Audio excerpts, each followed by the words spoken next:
Well, welcome to my patch. I'm so excited you're here because it means you're interested in starting a veggie garden. In this video, I'm going to be sharing 11 key things that you need to get right or at least consider before you start your veggie garden.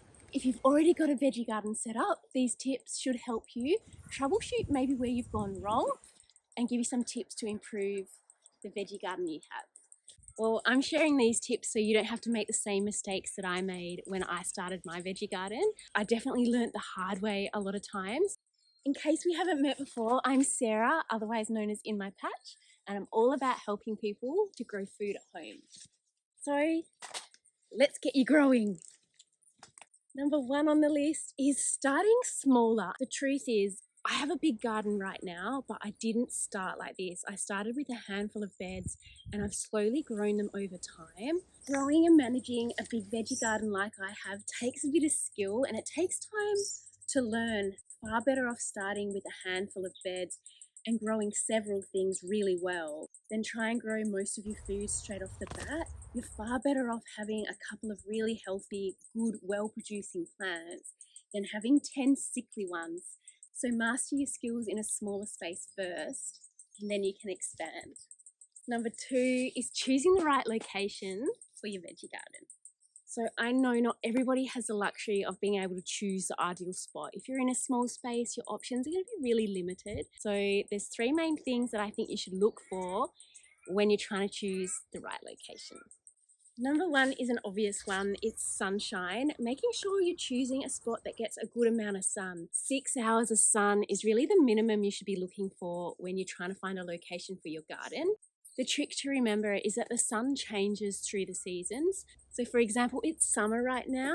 The sun sits way higher in the sky and my garden gets plenty of sunshine. In winter, it changes direction and it sits way lower in the sky. And in fact, my fence line throws about 4 meters of shade.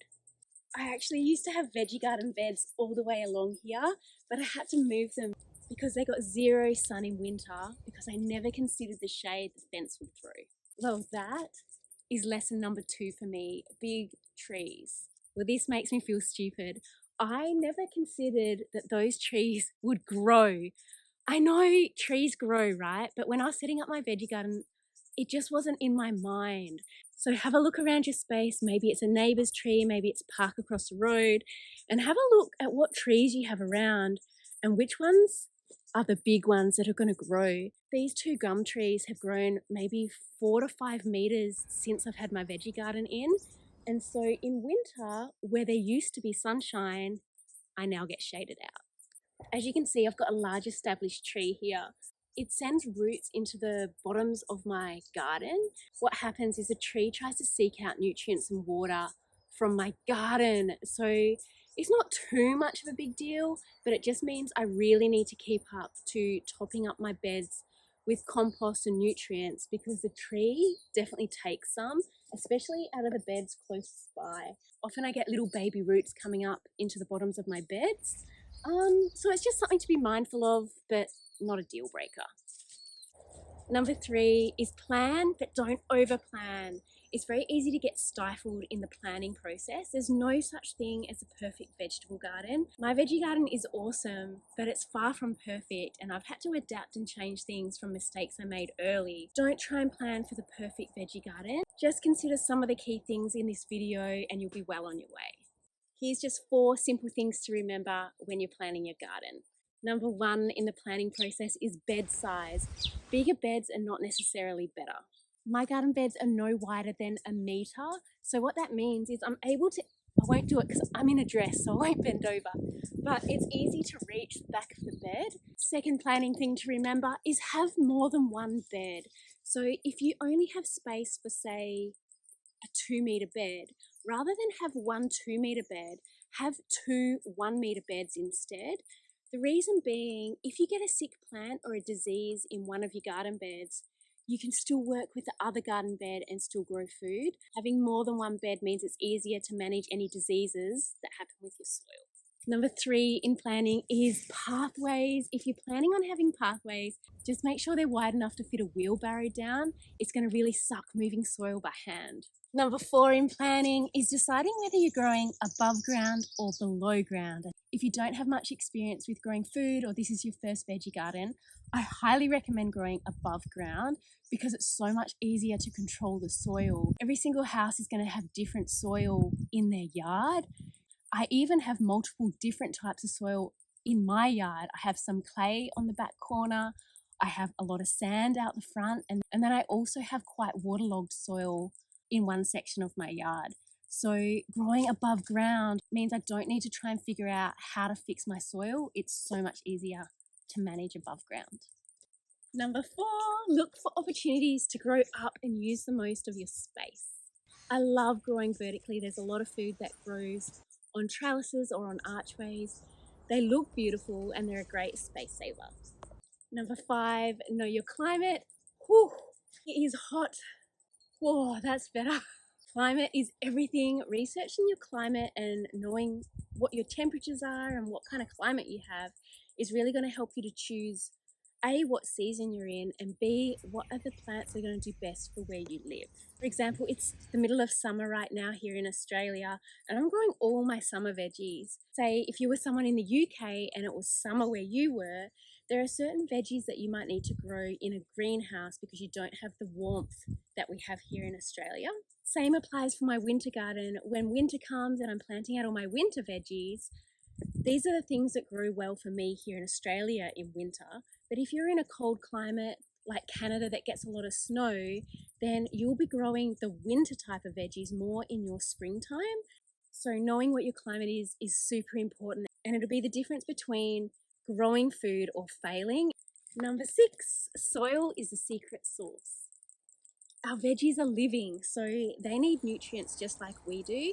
Each plant or plant species likes slightly different types of soil. So what I add to my soil or don't add to my soil will really depend on what I'm growing.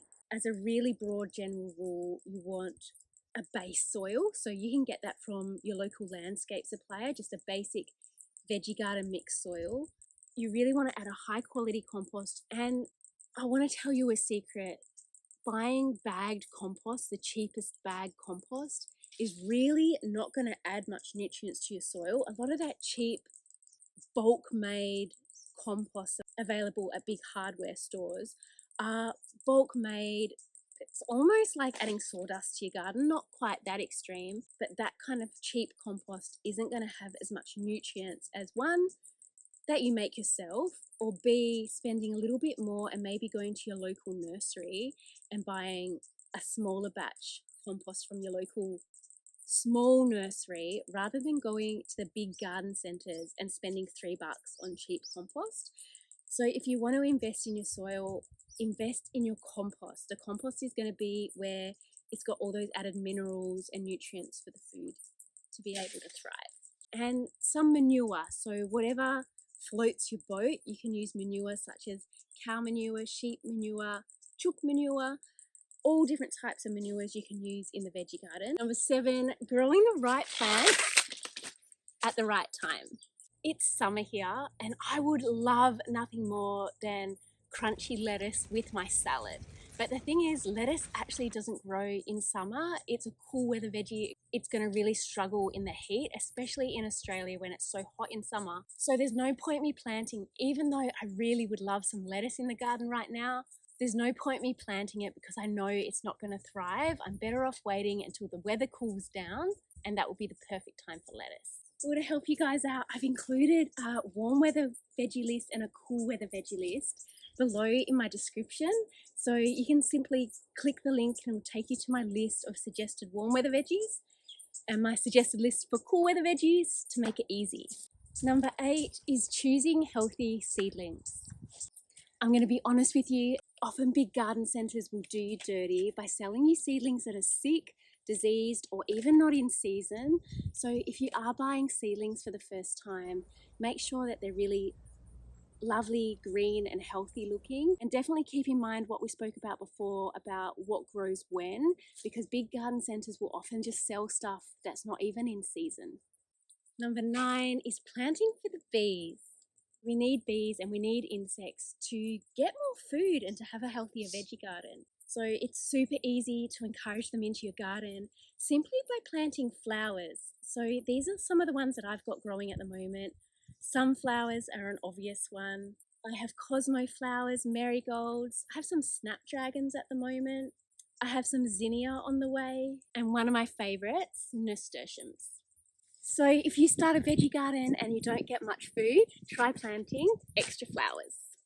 Number 10, and one of the biggest, is having an eagle eye for problems early. Spending 5 or 10 minutes a day just looking at things and spending time in your veggie garden is really going to help you keep a close eye and spot any problems early. It's one of the biggest things that helps me in my veggie garden is being aware of what's happening. It doesn't mean I need to spend hours and hours out here. 10 minutes with my coffee in the morning is enough time to have a look, have a close look at plants, have a little relax, and spot any disease problems or pest problems early. Number 11 is caring for the veggies and actually giving them the love and the care they need for them to thrive. Each veggie has slightly different care needs and routine care. For example, my tomatoes, I grow a big tomato, they need support. So if I don't support my tomatoes, they're going to be really difficult to manage. So doing routine care, like making sure my tomatoes are pruned and supported, making sure I'm picking my basil the right way so that I'm getting the most amount of regrowth, making sure my carrots are thin so I get the fattest ones possible, and things like pruning the runners on my strawberries so I get more fruit. If you found any of that helpful or you learnt something, be sure to give me a thumbs up and subscribe for more videos to come.